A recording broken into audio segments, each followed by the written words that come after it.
पाकिस्तान ने मुत्तहिदा अरब अमारात से अकामा रखने वाले पाकिस्तानियों की मालूमात के तबादले का मुतालबा कर दिया। फेडरल बोर्ड ऑफ रेवेन्यू की तरफ से UAE की वजारत खजाना को खत भी अरसाल। FBR का कहना है मालूमात फराहम ना करने पर दोहरे टैक्स का मुआहदा खत्म कर दिया जाएगा।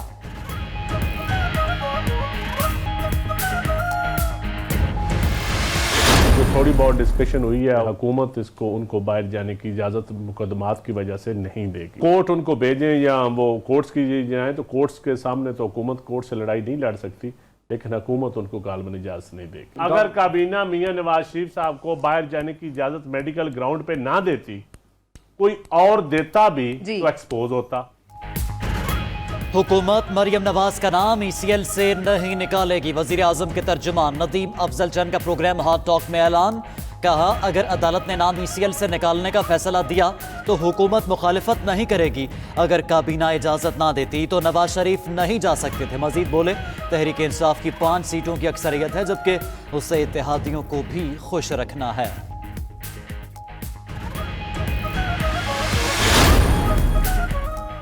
नवाज शरीफ का लंदन में इलाज जारी। हुसैन नवाज और डॉक्टर अदनान का कहना है मेडिकल रिपोर्ट्स 2-3 रोज में अदालत में जमा करा दी जाएंगी। उधर वकील आजम नसीर ने कहा, अभी तक नवाज शरीफ के बैरून मुल्क क़याम में तौसी की दरख्वास्त नहीं दी गई, लेकिन 2-3 दिन में रजिस्ट्रार हाई कोर्ट को मतला कर दिया जाएगा।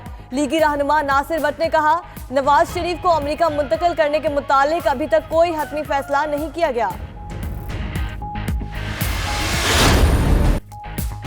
लाहौर में ऑरेंज लाइन मेट्रो ट्रेन का इफ्तिताह आज होगा। वजीर ट्रांसपोर्ट पंजाब जहांजेब का कहना है कि 3 माह तक ट्रेन के मुख्तलिफ टेस्ट किए जाएंगे। ट्रेन को बिजली से पूरे ट्रैक पर चलाया जाएगा। चीनी अमला 3 माह बाद ऑपरेशन पाकिस्तानी इंतजामिया के हवाले करेगा। बाकायदा इफ्तिताह पर शहबाज शरीफ समेत तमाम अपोजिशन को दावत देंगे।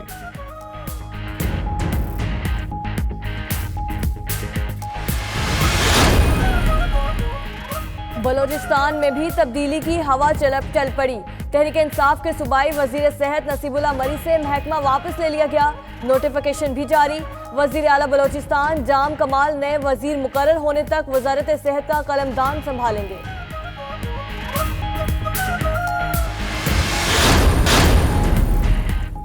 डोनाल्ड ट्रंप के मवाख़ज़े के लिए तहकीकात। अमरीकी कांग्रेस की जुडिशरी कमेटी में समाअत जारी। डेमोक्रेट्स और रिपब्लिकन्स के दरमियान तुंदो तेज जुमलों का तबादला। डेमोक्रेट पार्टी के रहनुमा का कहना है, ट्रंप ने दोबारा सदर मुंतखब होने के लिए जाती मुफाद को कौमी मुफाद पर तरजीह दी। अमरीकी सदर ने यूक्रेन पर दबाव डालकर इलेक्शन पर असर अंदाज होने की कोशिश की।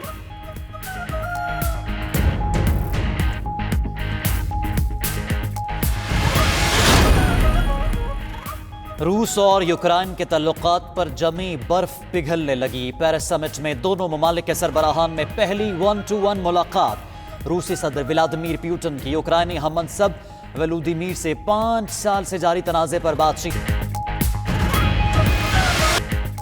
शौकीन क्रिकेट का 10 साला इंतजार खत्म होने के करीब। पाकिस्तान और श्रीलंका की टीमें कल पहले टेस्ट में रावलपिंडी में मद्दे मुकाबिल होंगी।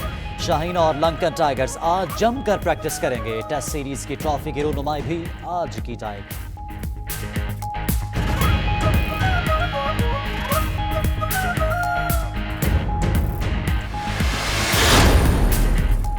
नासिर जमशेद ने स्पॉट फिक्सिंग का एतराफ कर लिया। BBC के मुताबिक बरतानवी क्राउन कोर्ट में 3 दिसंबर से केस की समाअत जारी थी।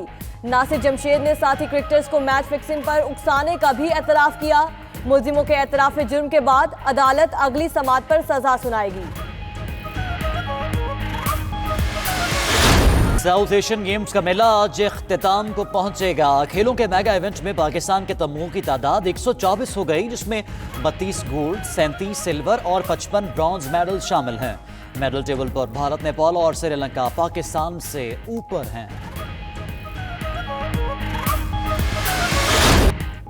और national college of arts Lahore के ज़ेरे एहतमाम कल्चरल नाइट का इनकाद। कवाल एजाज शेर अली ने आवाज़ का जादू जगाकर समा बांध दिया। अली अब्बास नकवी की लाइव परफॉर्मेंस पर हाज़रीन झूम उठे।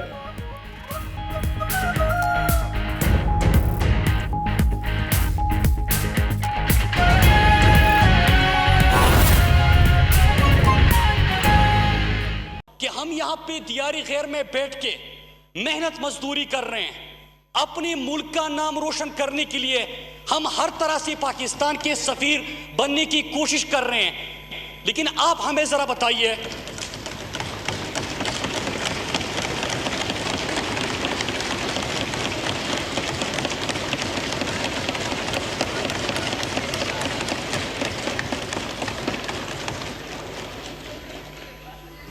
कि आप हमें जरा इस सवाल का जवाब दीजिए कि ये बड़े बड़े महल्लात जो बने हैं, ये पाकिस्तान का पैसा था और ये पाकिस्तान कैसे आ गया?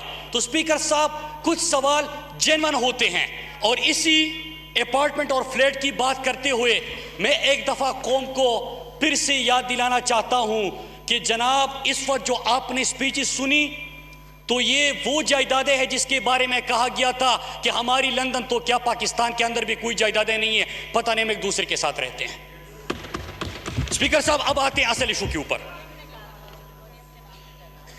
जी, अब आते हैं असल इशू के ऊपर। स्पीकर साहब, यहां पे एक बड़ी धमकियां दी गई। हम आपसे यही एक्सपेक्ट तो करते हैं। इन्होंने माजी में क्या किया था कि कभी हमारे लीडर इमरान खान के घर वालों के ऊपर मार्बल का पता नहीं किसी का केस बना दो, कभी दहशतगर्दी के पर्चे उनके ऊपर काटो, कभी घरों को के सामने किसी को भेजे। ये तमाम चीजें इनकी तारीख रही है स्पीकर साहब। और अभी भी जिस अंदाज से धमकियां दे रहे थे तो मैं इनको जवाब देता चलूं कि गर्चे हम कुछ भी नहीं है, लेकिन सर हथेली पे सजा सकते हैं। कोई भेजे तो किसी साइल पर कश्तियां हम भी जला सकते हैं। ये धमकियों का कल्चर नहीं चलेगा स्पीकर साहब। मैं चंद सवाल करता हूं और इन्होंने जिस अंदाज से ये नैरेटिव बनाया ना, इसको कहते हैं स्पिन डॉक्ट्राइन। इनको पता था कि आज इनसे सवाल होगा क्योंकि लंदन से आपकी वापसी हुई है।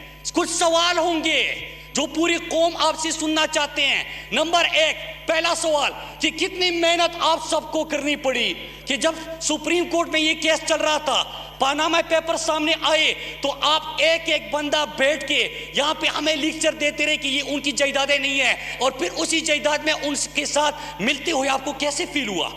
आपने सवाल नहीं किया अपने ख्याल से कि अगर आपने ये जायदादें बनाई थी तो फिर हमसे क्यों 4-5 साल झूठ बुलवाया?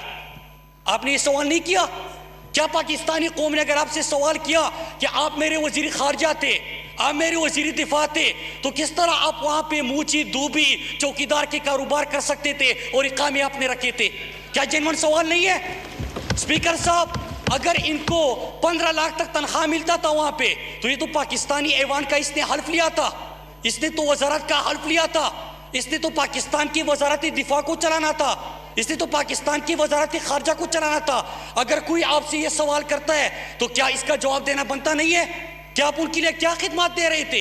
क्या ये सवाल गलत है? अगर तीसरा बंदा इनके साथ एहसन इकबाल जो गया था, उसने क्या किया, उसके जो करप्शन के केसेस चल रहे हैं, इसका सवाल करना क्या बनता नहीं है? क्या इसने जो अपने भाई को गलत तरीके से ठेके दिलवाए, उसका सवाल बनता नहीं है स्पीकर साहब? तो अगर कोई आपसे सवाल करेगा तो आप पार्लियामेंट आएंगे और उंगलियां हिला के धमकियां देंगे?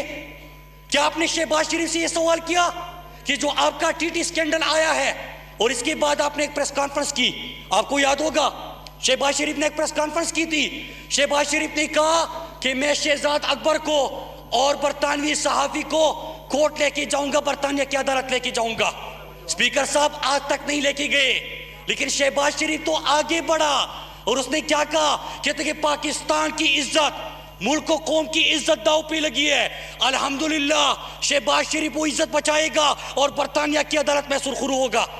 क्यों नहीं गया स्पीकर साहब? इनकी शाफात हुए हैं, इन्होंने आज ये इशू बनाया, इनको पता था कि इनसे सवालों के सवाल क्या है।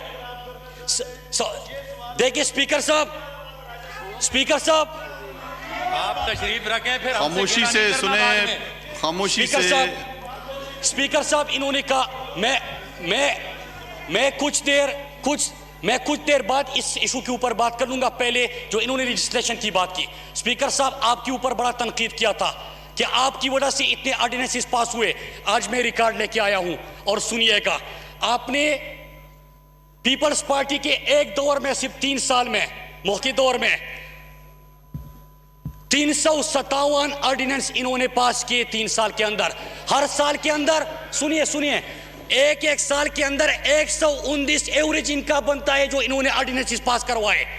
और हर जमहूरी हुकूमत ने एवरेज हर साल 29 ऑर्डिनेंस पास करवाए, लेकिन तहरीक इंसाफ की हुकूमत ने सिर्फ 1.5 साल में 20 ऑर्डिनेंस पास करवाए।